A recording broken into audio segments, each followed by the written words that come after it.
Hello बच्चों। All right, hello my beautiful students. Welcome back to your very own PACE batch, and I am Tina Chopra, your zoology mentor. And guys, this is your very own platform physics wala, right?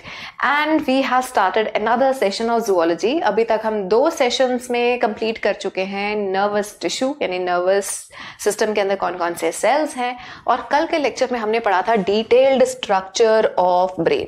ठीक है, हमने देखा कि हमारा जो nervous system है उसको हम 2 पार्ट्स में क्लासिफाई करते हैं. One is your brain and other spinal cord, that is your central nervous system. ठीक है, और इन तक मैसेजेस लेके आने वाली नर्व्स और इनसे मैसेज लेके जाने वाली नर्व्स बनाती हैं आपका पेरिफेरल नर्वस सिस्टम. तो कल के लेक्चर में हमने ब्रेन और स्पाइनल कॉर्ड, जितना थोड़ा सा आपके सिलेबस में है स्पाइनल कॉर्ड, वो भी बता दिया, और ब्रेन तो पूरे डिटेल में किया था. I hope you have understood everything and you have read NCERT. Guys, NCERT खुद साथ साथ पढ़ते जाओगे, हम भी लास्ट में उसको क्विक रॉक एंड रोल जरूर करेंगे. डन? चलिए, सो कंटिन्यू करते हैं अपने उस लेक्चर के साथ. So before I proceed on to peripheral nervous system, let's have a look on reflexes. अब reflexes क्या है guys? Reflex ऐसी चीज होती है जिसमें तुम सोचते नहीं हो, एक क्विक रिस्पॉन्स होता है towards a particular stimulus.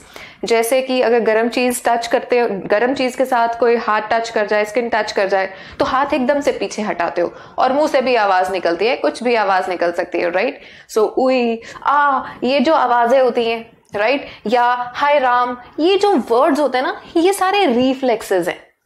Are you getting this? फिर बचपन में जब तुमने साइकिल चलाना शुरू किया था तो सारा फोकस तुम्हारा उस बैलेंस मेंटेन करने में था. लेकिन आज जब तुम स्कूटर या साइकिल या इवन गाड़ी भी अगर तुम चलाते हो तो तुम्हारा फोकस बैलेंस करने में होता ही नहीं है. दुनिया जहान की हर चीज हम सोचते हैं सिवाय बैलेंस करने के. क्यों? क्योंकि वो रेपिटेटिव एक्शंस की वजह से, प्रैक्टिस की वजह से अब वो चीज इतनी ज्यादा हमारे लिए इनवॉलंटरी हो गई है कि अब हमें उसके लिए सोचना नहीं पड़ता. Are you getting this? So ये सारी चीजें क्या है? रिफ्लेक्सेस. अब सिंपल सी बात है कि अगर सिंपल जैसे कि अब ऐसे भी अगर ब्राइट लाइट आ रही है तो तुम आंखें स्क्वीज करोगे ही. अगर अंधेरा है तो अंधेरे वाले कमरे में जाते ही तुम्हारी आंखें ऐसे खुल जाती हैं. सो ये कुछ ऐसी चीजें हैं जिनको करने के लिए तुम्हें सोचना नहीं पड़ता है. Is that clear? सो ये सारी चीजें क्या होती हैं? रिफ्लेक्सेस. डांस जब सीखना शुरू करते हैं तो पूरा वॉलंटरली सीखते हैं, है ना, वो वॉलंटरी एक्शन होता है. लेकिन एक टाइम के बाद हम सब की कोई ना कोई मूव बन जाती है. The moment that song starts playing, तो हमारे एक्शंस वैसे ही स्टार्ट हो जाते हैं. तो ये सारे आपके रिफ्लेक्सेस हैं. Are you getting this? तो रिफ्लेक्स क्या होता है? क्विक रिस्पॉन्स होता है, ऑटोमेटिक होता है, स्पॉन्टेनियस होता है, और इनवॉलंटरी होता है. Is that clear? सो ये सारी प्रॉपर्टीज वाले जो रिस्पॉन्सेज हैं, क्विक यानी rapid, spontaneous, involuntary and automatic responses towards a particular stimuli, these are known as reflexes. Done? अब reflexes के guys 2 फायदे हैं, ठीक है, 2 इनके फीचर्स कह लो. नंबर 1, ये प्रोटेक्टिव होते हैं. गर्म चीज को हाथ लगा तो हाथ एकदम से पीछे हटाना, सोचते नहीं है कि हाथ हटाए कि ना हटाएं, है ना. सो प्रोटेक्टिव रोल है इसका. अगर आंधी चल रही है तो आंखें बंद करोगे, बहुत ब्राइट लाइट आ रही है तो आंखें बंद करोगे. तो ये सारे प्रोटेक्टिव इन नेचर हैं. इसके अलावा रिफ्लेक्सेस कुछ ऐसे भी होते हैं जो टाइम सेव करते हैं. रिमेंबर, जब पहले पहले कीबोर्ड पे हाथ चलाना शुरू करते हैं तो ए ढूंढना पड़ता है. मैं आज भी ढूंढती हूँ, अच्छा जेड कहाँ है, अब एम कहाँ है, एन कहाँ है. तो because I am not in to practice of all that, right. अब धीरे धीरे थोड़ी प्रैक्टिस हो रही है तो स्पीड बढ़ती जाती है, ठीक है. और एक टाइम के बाद बस उंगलियां याद रखती हैं कि कहाँ पे कौन सा अल्फाबेट होगा. We don't need to look at the keyboard. तो यहाँ पे क्या हो रहा है, आपने बार बार प्रैक्टिस करके अब वो चीज इतनी ज्यादा सीख ली है कि अब तुम्हें देखना नहीं पड़ता. क्या बन चुके हैं? तुम्हारे रिफ्लेक्सेस बन चुके हैं. तो यहाँ पे रिफ्लेक्सेस तुम्हारा टाइम सेव करते हैं. Isn't it? तुम्हारी स्पीड डेवलप करते हैं, टाइम सेव करते हैं. तो रिफ्लेक्सेस प्रोटेक्टिव भी होते हैं और कुछ रिफ्लेक्सेस आपका टाइम सेव करते हैं. कफिंग, स्नीजिंग, ये सब भी क्या है? रिफ्लेक्सेस है. ठीक है, आप सांस लेते समय यानी एयर के साथ अगर कोई इरिटेंट अंदर चला गया तो ये आपका प्रोटेक्टिव मेजर है, बॉडी का प्रोटेक्टिव मेजर है कि वो एकदम से उस जो हवा अंदर गई है, वो इरिटेंट जो अंदर गया है, उसको फोर्सफुली बाहर रिलीज करता है in the form of sneeze और in the form of cough. तो these are protective in nature also. Is that clear guys? तो ये फीचर्स क्या होते हैं, ये सारे एक्शंस क्या होंगे, रिफ्लेक्सेस। ठीक है, तो रिफ्लेक्सेस की डेफिनेशन क्लियर हो गई, rapid involuntary spontaneous response towards a stimulus, they are protective and they are time saving. Done, all right. Now next क्या होता है, रिफ्लेक्स आर्क। अब रिफ्लेक्स होने में जितना भी पाथवे फॉलो हुआ है उसको हम कहते हैं reflex arc. It is the pathway followed या path followed by the during the reflex action. Is that clear? During the reflex action, this is reflex arc. For example, आपका एक सेंस ऑर्गन है, ठीक है, बीट skin, eyes, nose, ears etcetera. ठीक है, यहां सेंस ऑर्गन क्या होता है, जो स्टिमुलस को रिसीव करता है। ठीक है, सेंस ऑर्गन से मैसेज जाता है आपके सेंट्रल नर्वस सिस्टम के पास, है ना, ये हमने पहले भी फ्लो चार्ट किया था। Sense organ, brain and spinal cord decide करते हैं क्या करना है और मैसेज भेजते हैं रिसेप्टर तक, इजंट इट? और रिसेप्टर क्या शो करेगा, रिस्पॉन्स शो करेगा। नाउ सी आगे क्या होगा, अब नर्व्स थी रास्ते में, सेंस ऑर्गन से मैसेज लेके जाने वाली, क्या कहते हैं इनको, सेंसरी एफरेंट, या फिर इनको हम सेंसरी बोल देंगे, एफरेंट बोल देंगे। ठीक है, ठीक है, या फिर इसको हम रिसेप्टर भी बोल सकें, क्योंकि सेंस ऑर्गन्स को रिसेप्टर्स भी बोलते हैं। तो these are neurons, right. Then central nervous system से मैसेज लेके आने वाली टू द इफेक्टर, इसको हम इफेक्टर बोलते हैं, नॉट द रिसेप्टर। ये उल्टा लिख दिया हमने, this is effector, right. Now see there is this neuron, this is known as effector neuron, afferent का उल्टा efferent, right, and then we have motor, तीन नाम है इसके, क्लियर। और ये क्या है, central nervous system. Central nervous system के अंदर कौन सी प्रेजेंट होती है, interneurons, relay neurons, connector neurons, ये सारे हमने नाम पढ़े थे। अब ये जो पाथवे फॉलो किया गया है for the reflex to occur, this is known as reflex arc. Question क्या आता है, which of the following is a correct order of the reflex arc. तो आपको ये चीजें ऑर्डर में पता होनी चाहिए, पहले सेंस ऑर्गन यानी सबसे पहले स्टिमुलस, फिर सेंस ऑर्गन, फिर सेंसरी न्यूरॉन्स, फिर सेंट्रल नर्वस सिस्टम, फिर इफरेंट एंड लास्ट में इफेक्टर। इफेक्टर जो इफेक्ट शो करेगा, it could be a muscle or it could be a gland. Is that clear guys? So this is little bit about reflexes and the reflex arc, and this is very important diagram जो labelling के लिए कई बार आ जाता है। देखो यहां पे show किया गया है एक रिफ्लेक्स एक्शन का path that is called knee jerk. ठीक है, तो नी जर्क की ये देखो एग्जाम्पल हियर। तो जैसे ही ये जो डॉक्टर है यहाँ पे हैमर कर रहा है तो एकदम से टांग मूव करती है, इजंट इट? इसमें सोचना नहीं पड़ रहा, जैसे कि गर्म चीज को हाथ टच करता है तो एकदम से हाथ पीछे हटाते हो, right. So these are reflexes. So अब देखो this is the diagrammatic representation of reflex action. So see यहां पे हैमर हुआ, दिस इज हैमर, ठीक है, यहां पे हैमर किया तो मैसेज यहां से गया टू द स्पाइनल कॉर्ड। कौन सी लेके गई है, एफरेंट पाथवे, एरोहेड्स देखो, ठीक है, दिस इज द एफरेंट।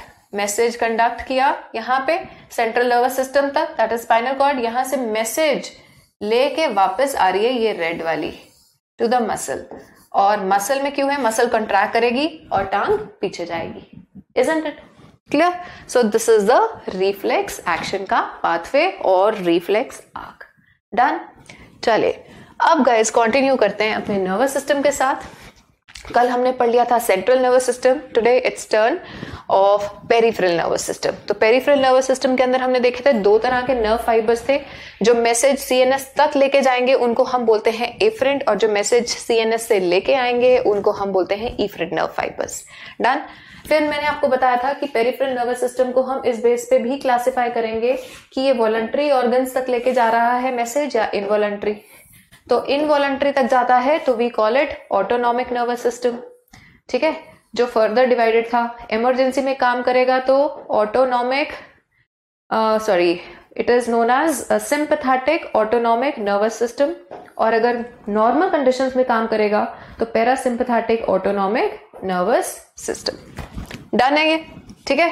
तो जब जितनी भी इमरजेंसी कंडीशंस है एग्जामिनेशन हॉल के बाहर, नीट का पेपर देते हुए जो तुम्हारे साथ होगा, या फिर मैंने जैसे कहा है कि कई लोगों के लिए कॉकरोच देख लेना बहुत बड़ी इमरजेंसी होती है, मेरे लिए छिपकली भी होती है, बड़ी गंदी लगती है मुझे, डर नहीं लगता लेकिन एक गंदी सी फीलिंग आती है ना, तो तब भी मेरा एड्रेनलिन रश शुरू हो जाता है। So that is ANS।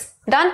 Now see, and then voluntary organs तक जो फाइबर्स जाएंगे they will constitute your somatic nervous system. और सोमैटिक नर्वस सिस्टम के अंदर दो तरह की नर्व्स होती है guys, cranial nerves and spinal nerves, ठीक है। अब ये एनसीईआरटी में तो नहीं दिया हुआ लेकिन इस पे क्वेश्चन जरूर आ जाते हैं, तो this is what we are going to study now. तो starting with somatic nervous system, तो सबसे पहले क्रेनियल नर्व्स। अब क्रेनियल नर्व्स क्या है? Cranial word is for head, brain, ठीक है। तो जो नर्व्स ब्रेन और वॉलंटरी मसल्स को, वॉलंटरी ऑर्गन्स को कनेक्ट करेंगी उनको हम कहेंगे क्रेनियल नर्व्स, ठीक है। गाइस इसमें नंबर याद करना भी अब जरूरी है। देखो कितनी होती है हमारे अंदर गाइस, 12 पेयर्स हैं, 12 पेयर्स हैं, यानी कितनी? 24, ठीक है। तो देखो रेप्टाइल्स, बर्ड्स यहां नहीं लिखते हैं, यहाँ पे बड़ी इंपॉर्टेंट इंफॉर्मेशन लिखनी है हमने। सी, सो रेप्टाइल्स, हाँ जी देखो रेप्टाइल्स, बर्ड्स एंड मैमल्स के अंदर क्रेनियल नर्व्स कितनी होंगी? 12 पेयर्स, 12 पेयर्स, ठीक है। और उससे पहले फिशेस और एम्फीबियंस के अंदर होती हैं 10 पेयर्स, ठीक है। ये चीज याद रखनी है, यानी कि 20, यहां पे कितनी है? 24। Is that clear? Now see cranial nerves. अब इनको याद रखने का ना बड़ा इजी सा निमोनिक है, बहुत सारे निमोनिक्स मिल जाएंगे, but the one that I have always used, listen. So the mnemonic is, देखो, on old Olympus towering top, on old Olympus towering top, a Finn and German, Finn means जो Finland से है, Finn and German viewed some hopes, ठीक है। 2-3 बार बोलना side और ये याद हो जाएगा, ठीक है। क्यों ऐसे याद करना है? क्योंकि हमें इनको एक ऑर्डर में लर्न करना होता है गाइस, और हर एक क्रेनियल नर्व को एक एक रोमन न्यूमरल से रिप्रेजेंट किया जाता है, ठीक है। तो आपको नाम भी दिया जा सकता है, आपको रोमन न्यूमरल्स भी दिए जा सकते हैं। तो याद कैसे करना है टिप्स पे? On old Olympus towering top, a fin and German viewed some hops. Clear? चलो, सो ये हो गया हमारे क्रेनियल नर्व्स। अब देखो फर्स्ट लेटर है, अब तीनों जो ओ है, अब इनको कैसे याद रखोगे? ओ से ऑल्फैक्टरी भी है, ऑप्टिक भी है, ओक्यूलोमोटर भी है। तो अब सेकंड लेटर देखते हैं, LPC। वैसे क्या होता है? LPG, तो यहां पे क्या याद रखना है? LPC। तो पहला तो ओ है ही, तो उसके बाद LPC, olfactory, optic and oculomotor, ठीक है। Then we have trochlear, trigeminal and so on. तो इनके नाम याद हो जाते हैं, इनको ऑर्डर में याद रखना जरूरी है। अब दूसरी चीज जहां पे क्वेश्चन आता है, पहला क्वेश्चन कि 5th कौन सी है, या 5th, 6th, 8th कौन सी है, तो आपको पता होना चाहिए 5th, 6th, 8th कौन सी है। Clearly you can clearly count it on the tips of your fingers with the help of this mnemonic. Second question ये आता है कि इनका नेचर क्या है, ठीक है। तो गाइस ये जो क्रेनियल नर्व्स है ये सेंसरी हो सकती है, ये मोटर हो सकती है, या फिर ये मिक्स्ड हो सकती है। Now what does it mean? देखो सेंसरी न्यूरॉन तो तुम्हें समझ में आता है, मैं न्यूरॉन की बात कर रही हूं, ये नर्व्स हैं। न्यूरॉन्स और नर्व्स में फर्क होगा। नाउ अंडरस्टैंड, न्यूरॉन क्या होगा? सिंगल सेल, ठीक है। सेंसरी न्यूरॉन क्या है? जो स्टिमुलस रिसीव करके लेके जाता है सेंट्रल नर्वस सिस्टम तक, और जो सीएनएस से मैसेज लेके आएगा टू द इफेक्टर उसको हम मोटर न्यूरॉन बोल देंगे। अब ये नर्व क्या होती है? तो न्यूरॉन के जितने भी एक्सॉन्स हैं उसके बंडल को हम बोलते हैं नर्व, ठीक है। Now see, bundle of axons is known as nerve, right? Now listen, अब बात ऐसी है कि जैसे I will take an example of this pen. Now see, देखो मान लो कि ये 2 न्यूरॉन्स हैं, फाइन। इधर आपकी तरफ सेंट्रल नर्वस सिस्टम और मेरी तरफ है रिसेप्टर यानी सेंस ऑर्गन। तो अगर मेरी तरफ सेंस ऑर्गन है तो इस तरफ डेंड्राइट्स होंगी और इस तरफ आपके एक्सॉन एंडिंग्स जा रही हैं। क्लियर इतना? सी अगर ग्रुप ऑफ न्यूरॉन्स ऐसे हैं कि सबके सब एक बंडल के अंदर सबके सब एक ही तरह से ओरिएंटेड हैं कि सबके डेंड्राइट्स मेरी तरफ और सबके एक्सॉन एंडिंग्स तुम्हारी तरफ, तो क्योंकि मेरी तरफ क्या है, स्टिमुलस है यानी कि रिसेप्टर है, सेंस ऑर्गन है, तो सारी की सारी न्यूरॉन्स क्या कर रही हैं, they are carrying impulse towards the CNS. ठीक है, तो सारी न्यूरॉन्स इसमें क्या कर रही हैं, मैसेज टुवर्ड्स सीएनएस लेके जा रही हैं। दे आर ऑल सेंसरी, तो इस ग्रुप को क्या बोल देंगे, सेंसरी नर्व। ठीक है, उल्टा कर देते हैं ऐसे। तो सेंट्रल नर्वस सिस्टम से मान लो कि अब मैं इफेक्टर हूं, मसल हूं, ठीक है, तो तुम्हारे सेंट्रल नर्वस सिस्टम से मैसेज आ रहा है मेरी तरफ। सारी की सारी न्यूरॉन्स जो है वो मैसेज सेंट्रल नर्वस सिस्टम से इफेक्टर की तरफ लेके आ रही हैं। तो एक बंडल ऑफ एक्सॉन्स को यानी पूरे बंडल ऑफ न्यूरॉन्स को क्या कह देंगे हम, मोटर नर्व बोल देंगे।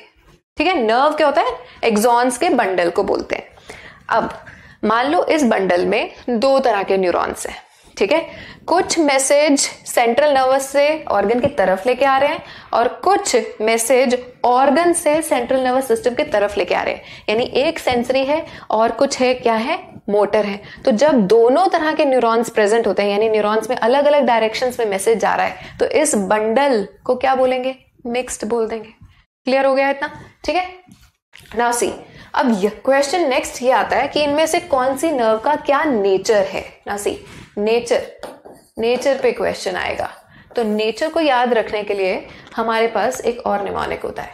देखो ये और भी सिंपल है, some say money matters but my brother says big books matter more. ठीक है, नीचे वाला क्या है, more. Is it clear? Some say money matters but my brother says big books matter more. Clear? ये इसका नेचर बताता है। अब देखो जो एस है, जो एस से स्टार्ट हो रही है, ठीक है, ये सारी क्या है, सेंसरी, एस फॉर सेंसरी। ठीक है, यानी ये सारी की सारी मैसेज कहां लेके जा रही है, टुवर्ड्स ब्रेन और spinal, towards brain, sorry cranial है तो they are carrying message towards the brain.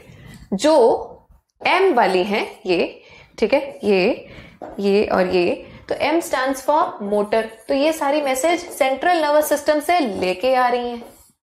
ठीक है, मोटर। और जो है B, this one, this and this, ठीक है, तो ये बी वाली क्या होती है, मिक्स्ड हो गई, इन दोनों का मिक्सचर बी कहलाएगा, mixed.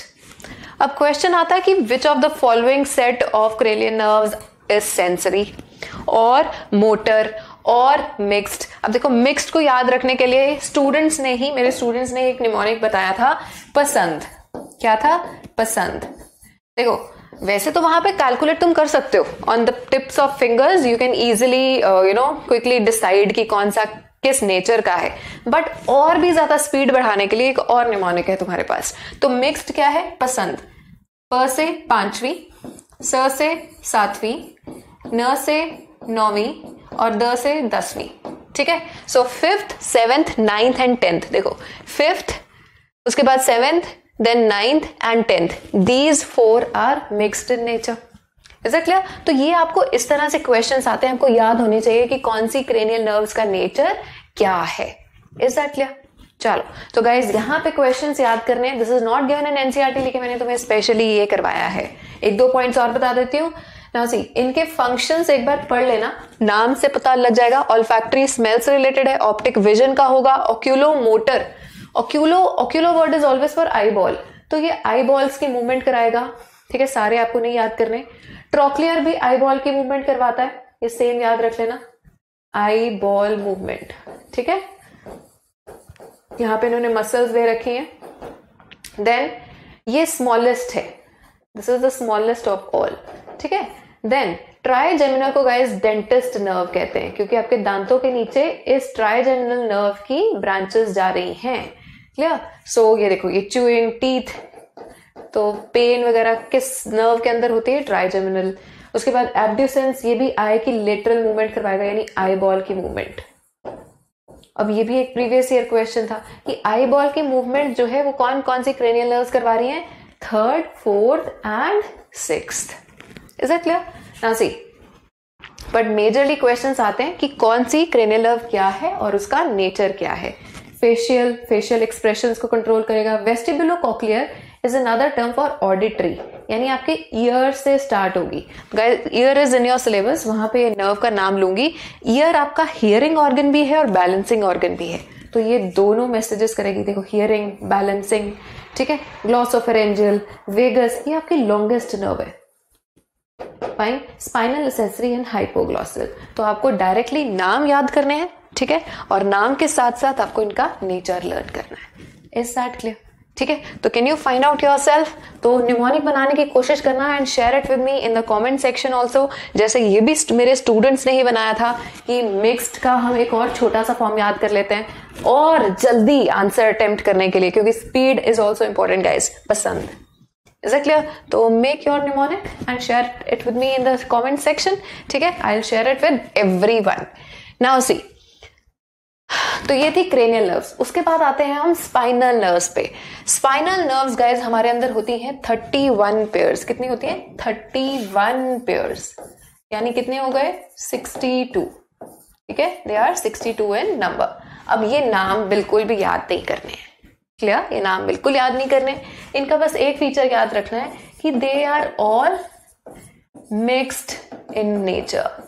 They are all mixed in nature. जैसे अभी क्रेनियल नर्व्स तो हमने सेंसरी भी की है, मोटर भी की है, मिक्स्ड भी की है, ये सारी की सारी मिक्स्ड होती है।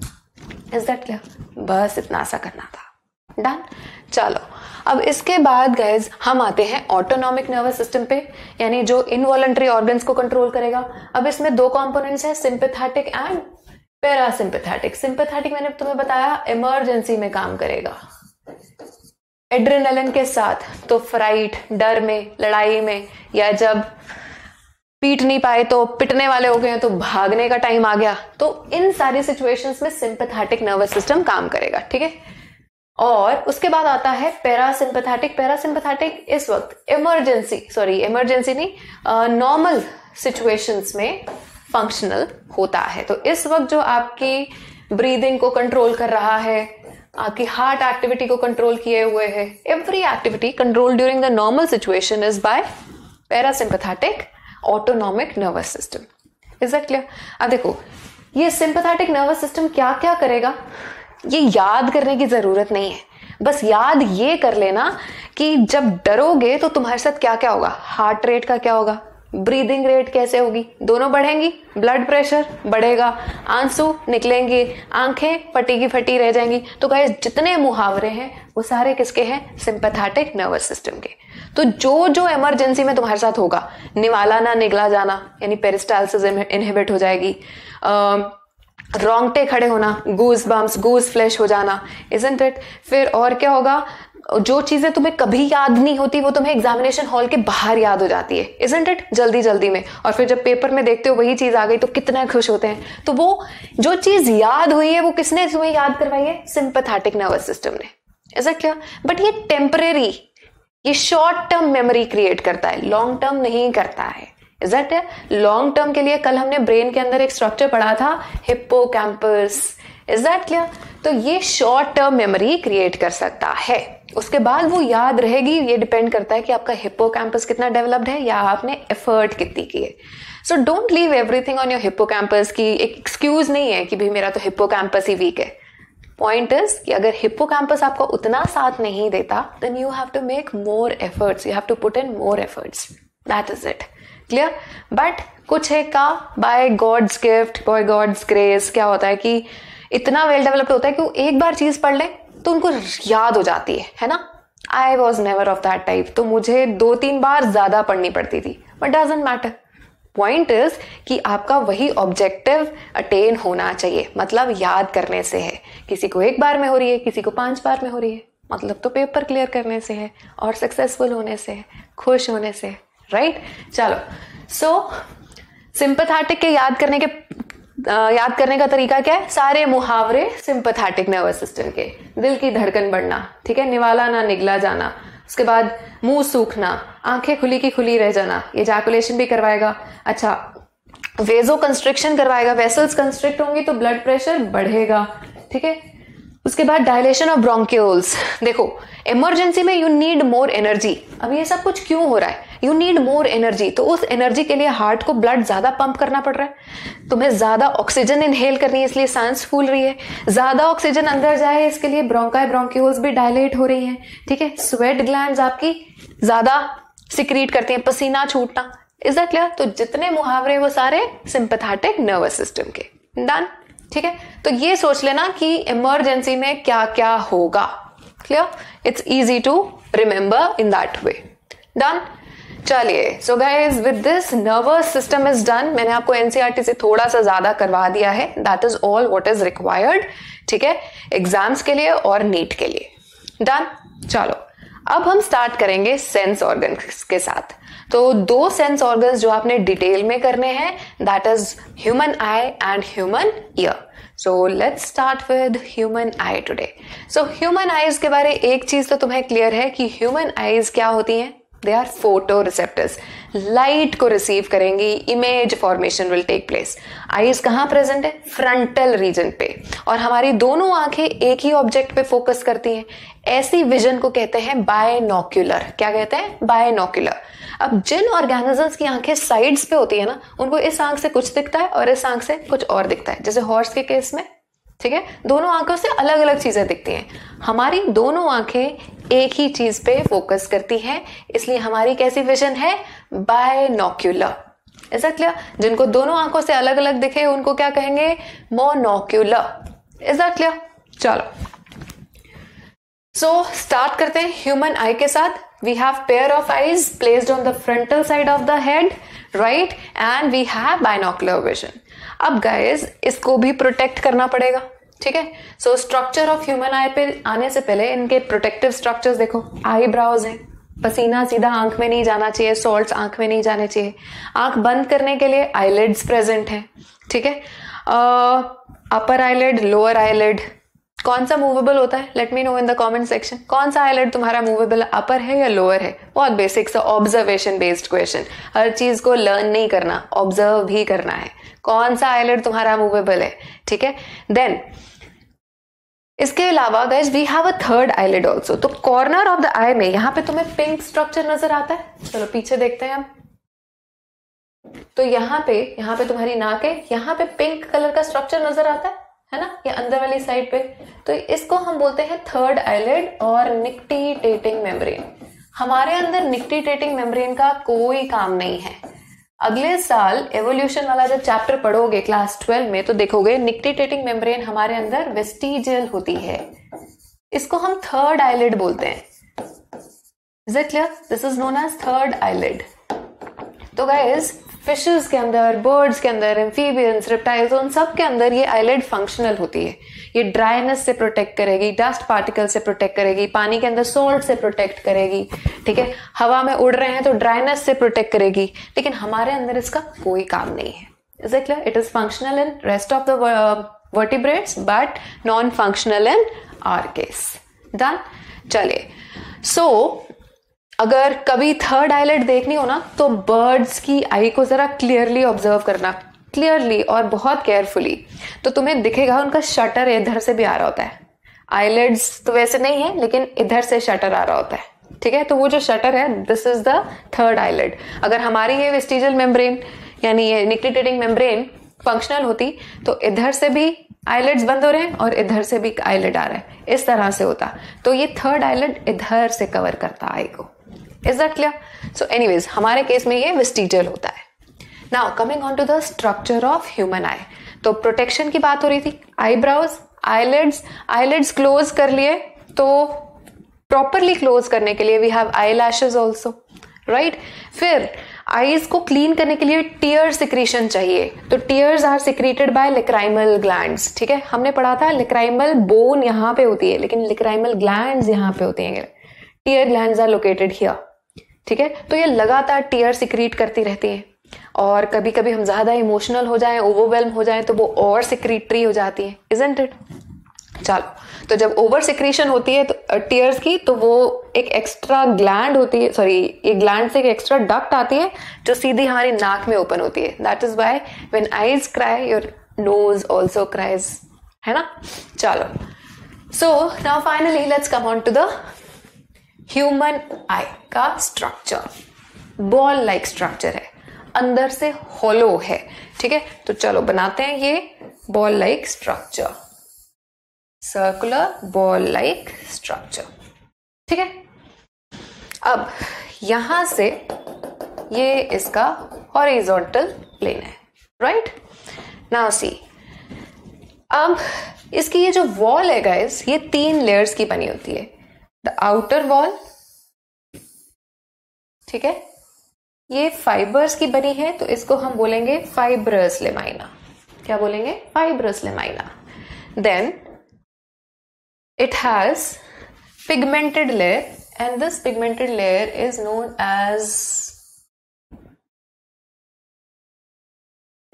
as fibrous, sorry, it is known as tunica pigmentosa, और क्योंकि इसमें ब्लड सप्लाई होगी तो it is known as tunica vasculosa.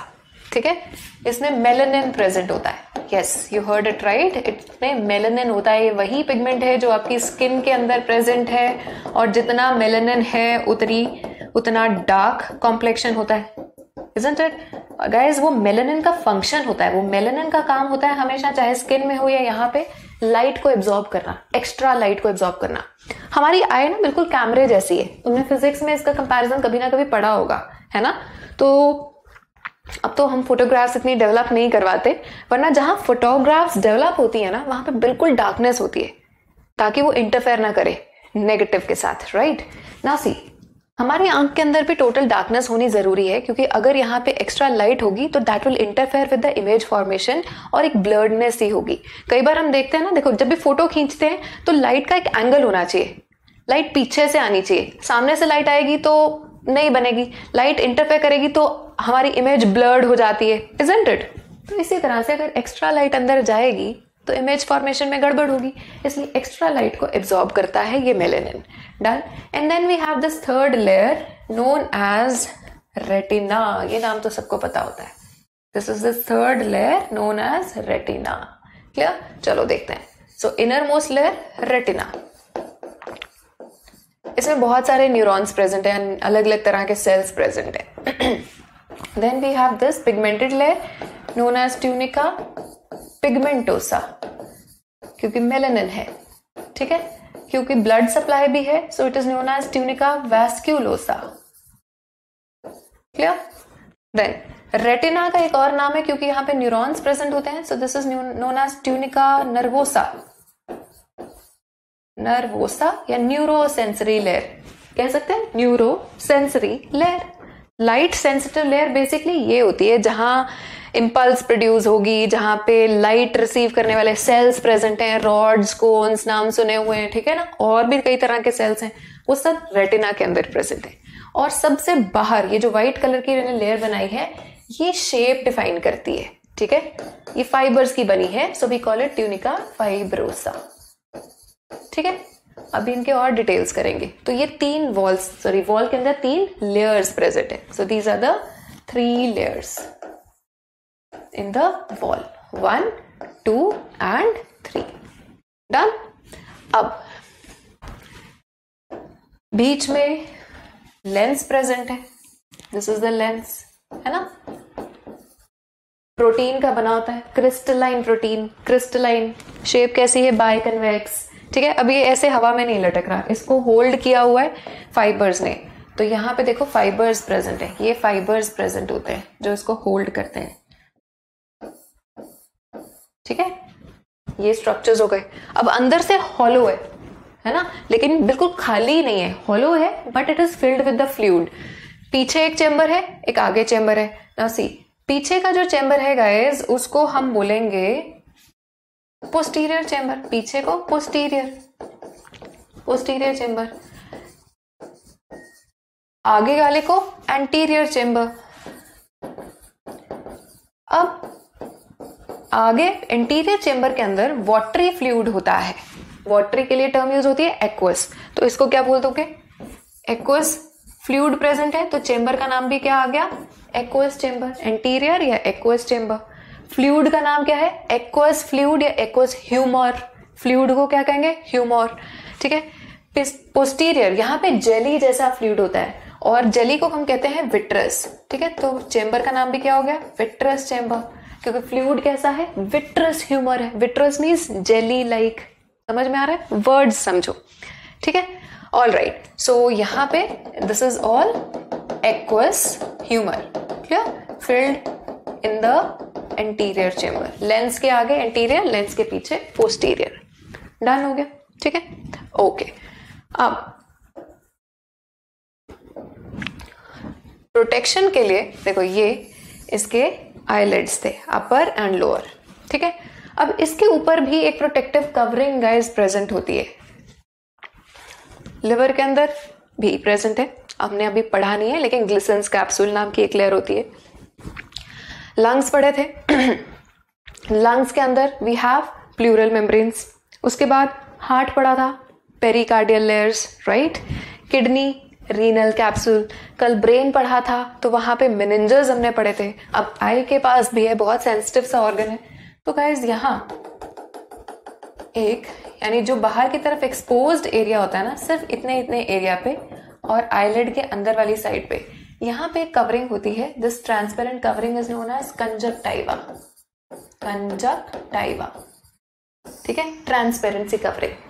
Eye flu, इसी की इन्फ्लेमेशन होती है। जब हम कहते हैं ना आई फ्लू में आंखें लाल हो गई, तो वो कौन सा एरिया लाल हो रहा है, कौन सा एरिया रेड हो रहा है? It is this conjunctiva that turns red, क्योंकि ये एरिया इन्फ्लेम होता है, ये लेयर इन्फ्लेम होती है। तो आई फ्लू को कहते हैं क्या है? पिंक आईज या फिर कंजक्टिवाइटिस। कंजक्टिवाइटिस, आइटिस आ गया पीछे तो क्या होगा? इन्फ्लेमेशन होगी। कंजक्टाइवा की वायरल इन्फ्लेमेशन होती है, ये वायरस की वजह से होता है। सो कंजक्टाइवा की वायरल इन्फ्लेमेशन, ठीक है। जब भी कोई टिश्यू इन्फ्लेम होता है ना, वहां रेडनेस होती है, स्वेलिंग होती है, पेन होती है। कहीं पे भी इन्फ्लेमेशन हो तो ये तीन फीचर्स तो होंगे। एक और चौथा फीचर होता है कि वहां पे वार्मथ भी होता है, हीट जनरेट होती है, ठीक है। नाउ सी, ये हम पढ़ेंगे नेक्स्ट क्लास में, तो जल्दी से नेक्स्ट क्लास में आ जाओ, ठीक है। सो देखो, सो कंजक्टाइवा ट्रांसपेरेंट कवरिंग है। वायरल इन्फ्लेमेशन को हम कंजक्टिवाइटिस या आई फ्लू या पिंक आइज बोल देते हैं, ठीक है। नाउ सो ये हो गया, और ये क्या थे? आपके आईलिड्स थे। ये नीचे वाला आईलिड है, ये अपर वाला आईलिड है। डन। सो ये ओवरऑल सा बेसिक सा स्ट्रक्चर डन। और ये जो हमने स्ट्रक्चर्स बनाए थे जिन्होंने लेंस को पकड़ा हुआ है, तो ये लेंस को पकड़ने वाले जो स्ट्रक्चर्स हैं, these are suspensory ligaments. These are suspensory ligaments, ठीक है। चलो, इट्स नॉट ओवर येट, ठीक है। Now we have to come back to these layers, ठीक है। तो देखो, सबसे बाहर की तरफ कौन सी लेयर है? Outer layer is tunica fibrosa. ये बाहर जो व्हाइट कलर की लेयर मैंने बनाई है, दिस इज ट्यूनिका फाइब्रोसा। क्यों बोला है ट्यूनिका मतलब कवरिंग? फाइब्रोसा मींस फाइबर्स की बनी हुई। कौन से फाइबर्स हैं? Collagen fibres. Collagen fibres whitish होते हैं और बड़े स्ट्रॉन्ग फाइबर्स होते हैं, तो स्ट्रक्चर मेंटेन करेंगे, उसकी शेप डिफाइन करेंगे। क्लियर? अब गाइस, जो ट्यूनिका फाइब्रोसा है ना, इसको दो रीजन्स में डिवाइड किया गया है। एक तो पीछे वाला ये सारा रीजन, जिसको मैं ऐसे शेड कर रही हूं, दिस इज ऑल, ये सारा पीछे वाला रीजन, ठीक है। सो बेसिकली 5/6 पार्ट इसका ट्यूनिका फाइब्रोसा का जो पीछे वाला हिस्सा है, इसको हम बोलते हैं स्क्लेरा। क्या बोलेंगे? Sclera. 5/6 part of fibrosa is known as sclera, ठीक है। White part of the eye, देखो यहां पे आंख नजर आ रही है, तो ये जितना भी व्हाइट पोर्शन तुम्हें नजर आ रहा है, आंखों में व्हाइट पोर्शन जो होता है, ये व्हाइट पोर्शन क्या कहलाता है? This white portion is known as sclera. Is it clear? This white portion is known as sclera. ये किसका हिस्सा है? बाहर वाली लेयर का हिस्सा है, कोलाजन का बना हुआ है। Is that clear? Shape define कर रहा है। अब जो coloured part of the eye है ना गाइस, ये जो ब्राउन है इसके केस में, या आपने जो भी आंखों का कलर है, इस coloured part of the eye को हम बोलते हैं आइरिस। क्या बोलेंगे? Iris. Coloured part of the eye is known as iris. किसी का ब्लू, किसी का ग्रीन, किसी का ब्राउन, ब्लैक, राइट? तो ये कलर्ड पार्ट होता है आइरिस। इस आइरिस के ऊपर एक ट्रांसपेरेंसी कवरिंग होती है, ठीक है? क्या होती है? Transparency covering. जैसे हम लेंस लगाते हैं ना, ऐसे एक नेचुरल सा लेंस मान लो, वैसी ही शेप का गोल सा, ठीक है? तो उस आइरिस के ऊपर ट्रांसपेरेंसी कवरिंग है, उसको हम बोलते हैं कॉर्निया। क्या बोलते हैं? Cornea. Now understand here. So fibrosa का जो पीछे वाला 5/6 हिस्सा है, जो आगे से तुम्हें व्हाइट पोर्शन नजर आ रहा है, that is known as sclera. और इसका जो 1/6 पार्ट आगे की तरफ रह गया, ये जो 1/6 पार्ट, ये आगे वाला, ये जो बल्जिंग पार्ट के ऊपर प्रेजेंट है, 1/6 region of tunica fibrosa is known as cornea. It is known as cornea. Is it clear? Cornea नाम तो बहुत बार सुना होगा। कहते हैं ना, आईज डोनेट कर देनी चाहिए आफ्टर डेथ, और विद इन एन आवर और सो हमें ये कॉर्निया डोनेट करना होता है। सो जब हम आई डोनेट करने की बात करते हैं ना गाइस, या आई कॉर्नियल, वो बेसिकली हम आई डोनेट में क्या डोनेट कर रहे हैं? कॉर्निया डोनेट कर रहे हैं। पूरी आंख डोनेट नहीं करते हैं, कॉर्निया डोनेट करते हैं, ठीक है? क्योंकि बहुत सारे लोग इस कॉर्नियल ब्लाइंडनेस की वजह से देख नहीं पाते। और कॉर्निया का ट्रांसप्लांट सबसे सक्सेसफुल ट्रांसप्लांट होता है, क्योंकि यहाँ पे ब्लड सप्लाई नहीं है। ट्यूनिका फाइब्रोसा के अंदर कोई ब्लड सप्लाई नहीं है, ये प्लीज पॉइंट्स लिख लेना, ठीक है? सो यहाँ पे कोई ब्लड सप्लाई नहीं होती। लेकिन अगर ब्लड सप्लाई नहीं है तो न्यूट्रिशन कैसे मिलेगा, ऑक्सीजन कैसे मिलेगा? नाउ कॉर्निया को जो ऑक्सीजन है वो डायरेक्टली एटमॉस्फेयर से मिलती है। तो जब हम जाग रहे हैं, हमारी आंखें खुली हैं, तो हवा से, एटमॉस्फेयर से डायरेक्टली ऑक्सीजन हमारी कॉर्निया को मिलती है। इसीलिए जब हम ज्यादा देर के लिए सो जाते हैं तो आंखें लाल हो जाती हैं। वो लाल क्यों हो जाती हैं? Because of deficiency of oxygen. आंखें बंद रहेंगी, ऑक्सीजन डेफिशिएंसी रहेगी, तो वो रेड हो जाती है, हाइपोक्सिया की वजह से, ठीक है? क्योंकि कॉर्निया को डायरेक्ट ऑक्सीजन कौन दे रहा है? एटमॉस्फेयर दे रहा है। ब्लड सप्लाई नहीं है। ब्लड सप्लाई ना होने का एक बहुत बड़ा एडवांटेज ये है कि ट्रांसप्लांट इजी हो जाता है। देखो, बहुत बार हमारी बॉडी दूसरे का ऑर्गन एक्सेप्ट क्यों नहीं करती? क्योंकि उसके सेल्स हमारे सेल्स से के जैसे होते हुए भी अलग है। Do you remember blood groups हमने पढ़ा था? I told you about antigen, है ना? जैसे हम दूसरे का ब्लड ग्रुप नहीं ले सकते, ब्लड एक्सेप्ट नहीं कर सकते, क्योंकि ब्लड की ग्रुपिंग है। इसीलिए डिफरेंट ब्लड ग्रुप्स होने की वजह से ऑर्गन ट्रांसप्लांट डिफिकल्ट हो जाता है। लेकिन कॉर्निया में तो ब्लड जा ही नहीं रहा, इसलिए कॉर्निया का transplant is the most successful transplant because of it's a vascular या नॉन वैस्कुलर नेचर। ये प्रीवियस ईयर क्वेश्चन की लाइन है। बात समझ में आई? ये लिख लेना please. Cornea most successful transplant because it is non vascular. Is that clear? Now see, तो फर्स्ट लेयर इज क्लियर। पीछे का 5/6 हिस्सा स्क्लेरा, आगे का 1/6 हिस्सा कॉर्निया।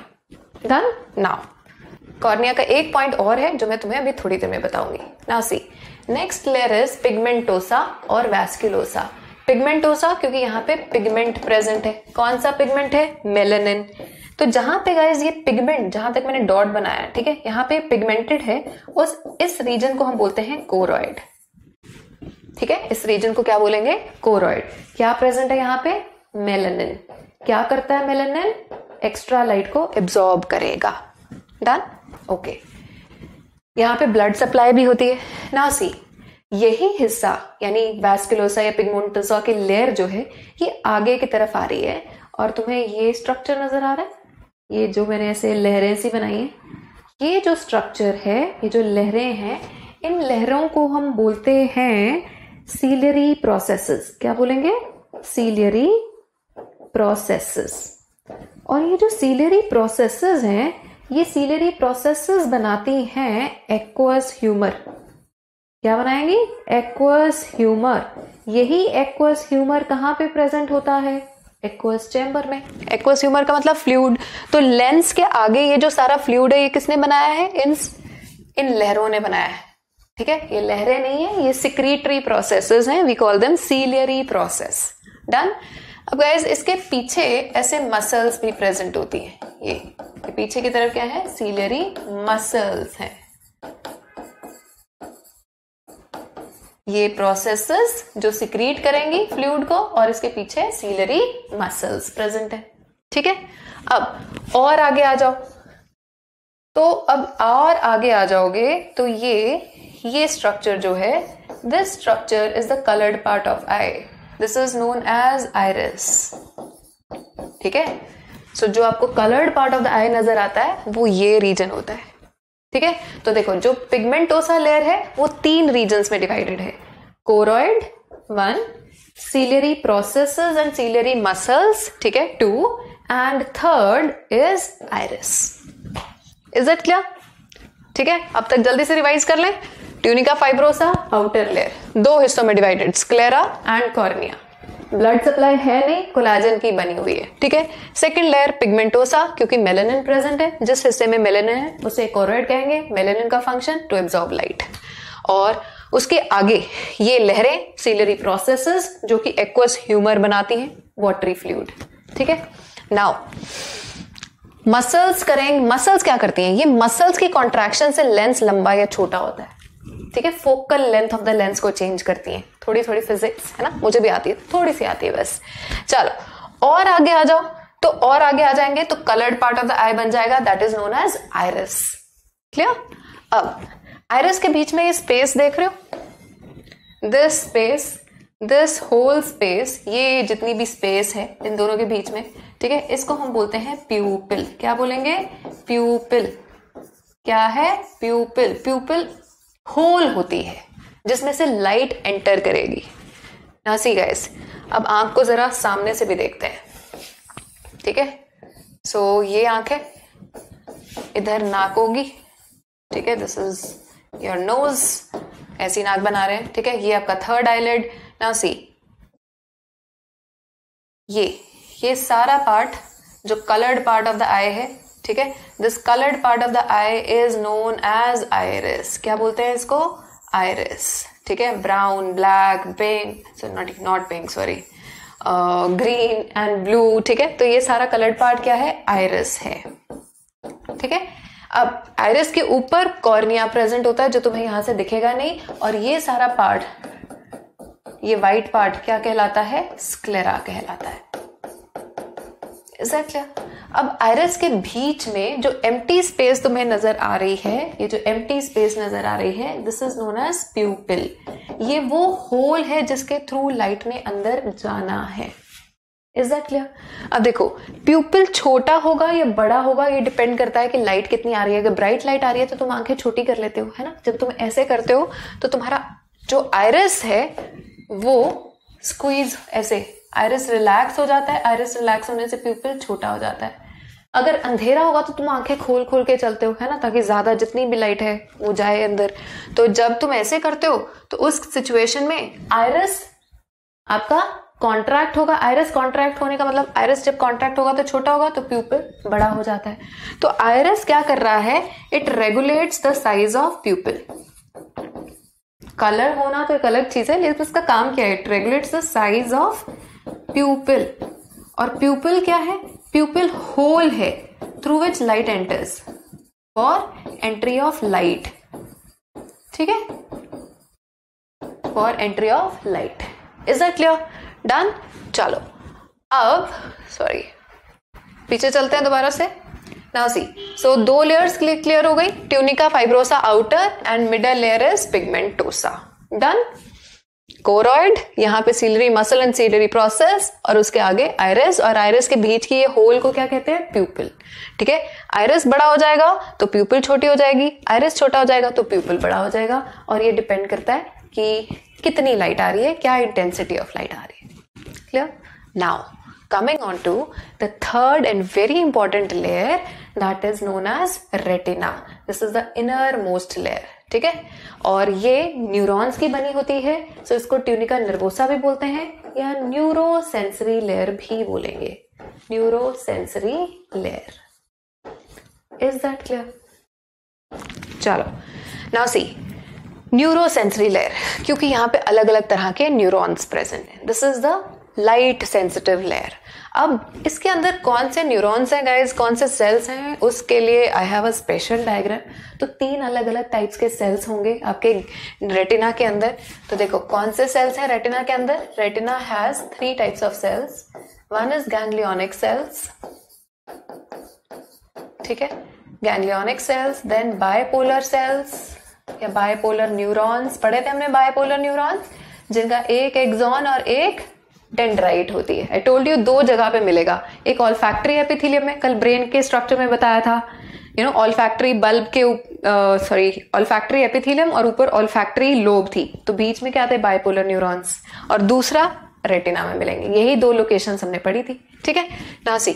और थर्ड होते हैं आपके photo receptor cells. Photo receptor cells जो एक्चुअली लाइट सेंसिटिव सेल्स हैं, जो लाइट को रिसीव करते हैं। फोटो रिसेप्टर सेल्स जो 2 तरह के होते हैं, रॉड्स एंड कोन्स।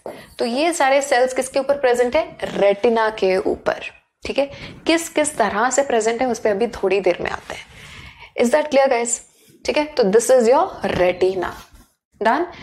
अब नाउ सी, बिल्कुल सेंटर, प्यूपिल के बिल्कुल सेंटर में, थोड़ा सा इसको करेक्ट कर लेते हैं, देखो सी,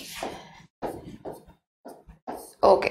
तो बिल्कुल सेंटर ऑफ द प्यूपिल से एक लाइन जा रही है, लाइन तो नहीं जा रही, सॉरी, बिल्कुल सेंटर में, यहां पे प्यूपिल के बिल्कुल पीछे, रेटिना के ऊपर, प्यूपिल के बिल्कुल पीछे रेटिना के ऊपर गाइस एक येलो कलर का स्पॉट होता है, यहां पे बिल्कुल centre of the horizontal axis. इस स्पॉट को हम बोलते हैं येलो स्पॉट। क्या बोलेंगे इसको, येलो स्पॉट। रेटिना के ऊपर क्या है, येलो स्पॉट है, ठीक है। और इसके अंदर एक गड्ढा प्रेजेंट है, फिशर, सॉरी, पिट प्रेजेंट है, तो इसको हम बोलते हैं सेंट्रल पिट। क्या बोल देंगे, सेंट्रल पिट। समझ में आया। तो बिल्कुल प्यूपिल के पीछे प्रेजेंट होता है yellow spot. Now yellow spot is also known as macula lutea. Macula means spot, yellow के लिए टर्म होती है ल्यूटिया, ठीक है। और सेंट्रल पिट के लिए, पिट को कहते हैं फोविया, सेंट्रल को कहेंगे सेंट्रालिस। ये टर्म्स बड़े इंपॉर्टेंट है, ठीक है। तो रेटिना के सेंटर में यानी प्यूपिल के बिल्कुल पीछे है येलो स्पॉट।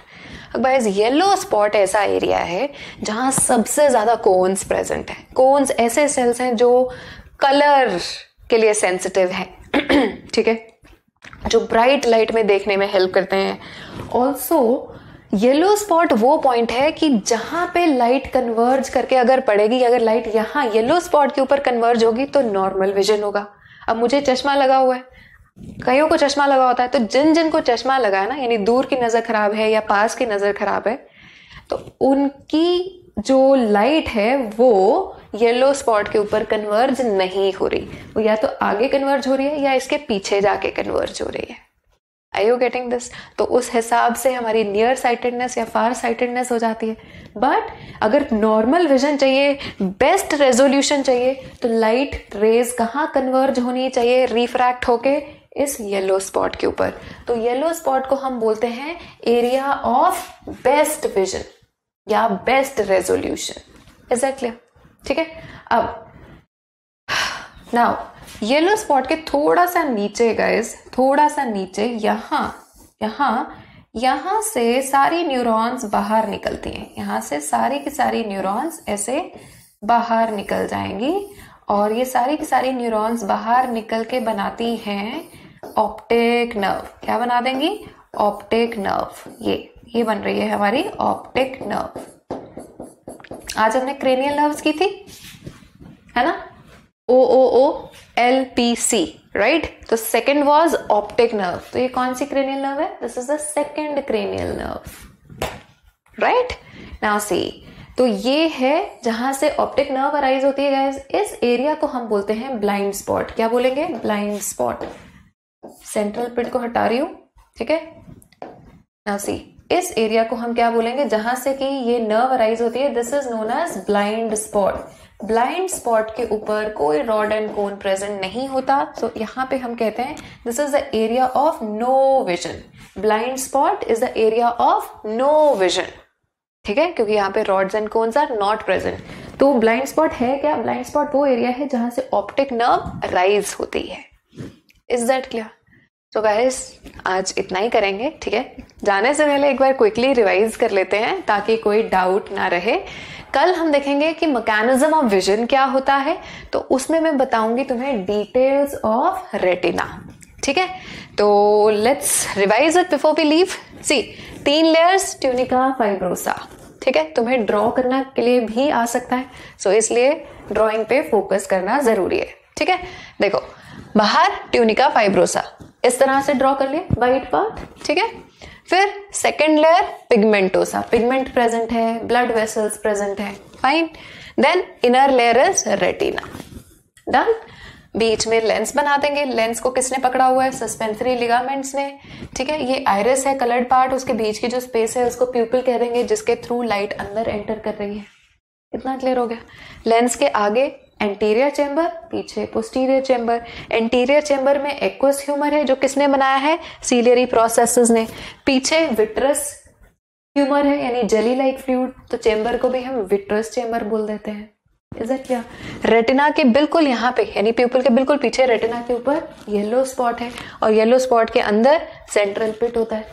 येलो स्पॉट के थोड़ा सा नीचे ब्लाइंड स्पॉट होगा जहां से सारे न्यूरॉन्स बाहर निकलते हैं, फॉर्मिंग द ऑप्टिक नर्व, और यहाँ पे बिल्कुल भी विजन नहीं होती है।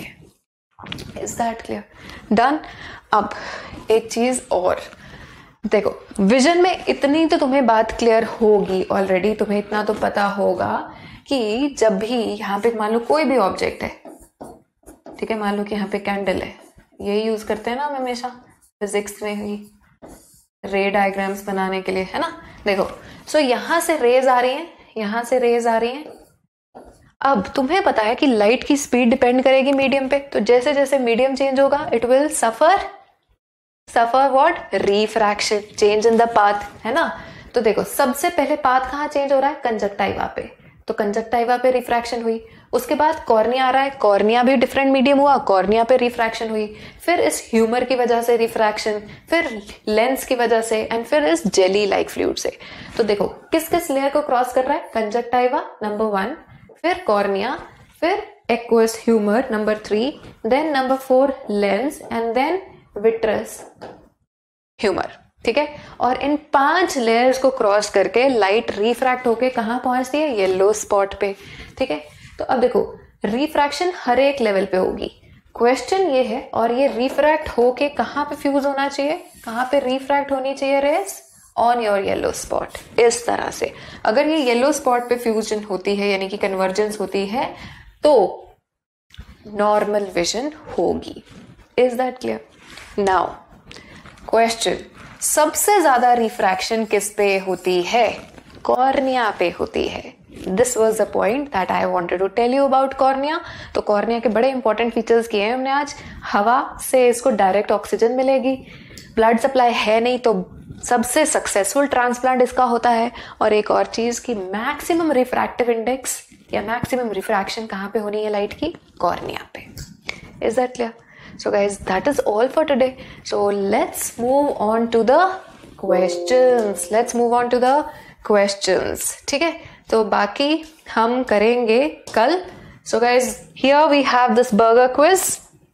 So आज का burger quiz है area of eye known for its best resolution and area where maximum refraction occurs. So I think it's very easy for you.